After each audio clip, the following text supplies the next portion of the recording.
Hello সবাইকে, আমার channel Moumita 9 অফিসিয়ালের আরও একটা ব্র্যান্ড নিউ ব্লগে তোমাদের সবাইকে ওয়েলকাম। চলো ব্লগটা শুরু করি। হ্যালো সবাইকে, গুড মর্নিং। এখন ঘড়িতে সময় এই সকাল 8টা। একটু পাখিদের ঝুড়ি ভাজা দিলাম আর দেখো তার মধ্যে 3জন চলে এসছে। দিনটা হলো রবিবার 10th মে, ছিল মাদার্স ডে। সকাল থেকেই ভাবনা চিন্তা করেছি মায়ের জন্য কিছু একটা অন্যরকম করব। আবার মাথার মধ্যে এটা এলো যে কেন মাদার্স ডেতেই মায়ের জন্য কিছু করব। মায়ের জন্যে কি সত্যি আলাদা করে কোনো দিন হয়? প্রত্যেকটা দিনই আমাদের মায়ের জন্য বিশেষ। তো সেই ভাবনা চিন্তাই গতকাল রাত থেকে করছিলাম। আজ ভেবেছিলাম সকালে একটু বেলা করে উঠবো, যেহেতু বনু এসেছিল, কিন্তু তার আর জো কোথায়।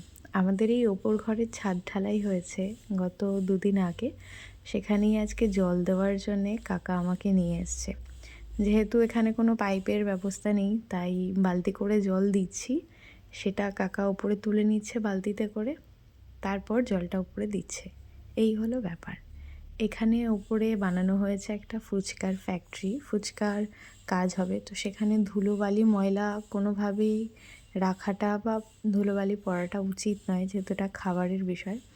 তাই আগেই ছাদটা ঢালাই দেওয়া হলো, বাই চান্স যাতে কোনো ধুলো ফুলো বা কোনো প্রবলেম যাতে বর্ষাতে না হয়। এই যে এই বালতি সিস্টেমটা কাকা করেছে, এখান থেকে আমি জল ভরে নিয়ে এই বালতিতে দিচ্ছি, তারপর কাকা এটাকে তুলে নিচ্ছে, দিয়ে ওপরটা ভরছে। মোটামুটি অনেকটাই বড় ছাদঘরটা, সেই ওপরটাতে জল তুলতে হচ্ছে। তখন ঘড়িতে সময় বেজে গেছিলো প্রায় সকাল 9:30 মতন। ততক্ষণ ধরে এই কাজটা করতে হয়েছে, যেহেতু আমাদের ছাদ আমাদেরকে দেখতেই হবে।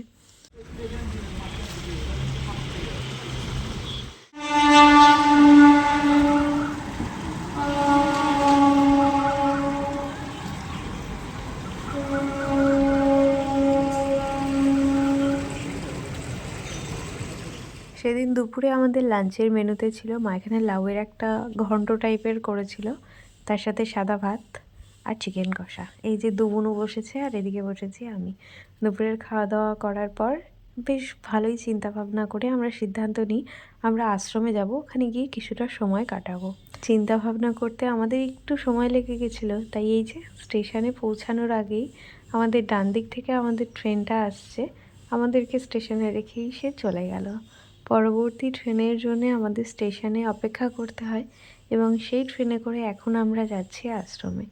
কখনো যদি আমার মনে হয় আমার মনটা খুব ভার হয়ে আছে, আমার কিছু ভালো লাগছে না, তাহলে আমি একবার চেষ্টা করি আশ্রমে যাওয়ার। সেখানে গেলে কেন জানি না আমার মনটা ভীষণভাবে ভালো হয়ে যায়।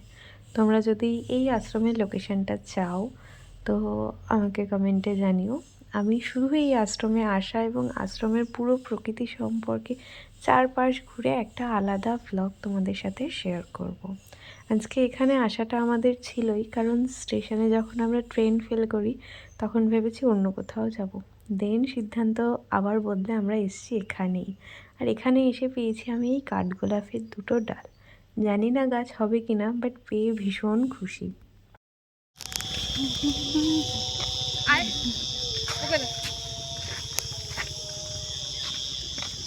বল কেমন লাগলো তোদের আজকে বেকার ঘুরতে এসে? ওর এক্সপ্রেশন বলে দিয়েছে ওর কেমন লেগেছে, আর তোর মিষ্টু?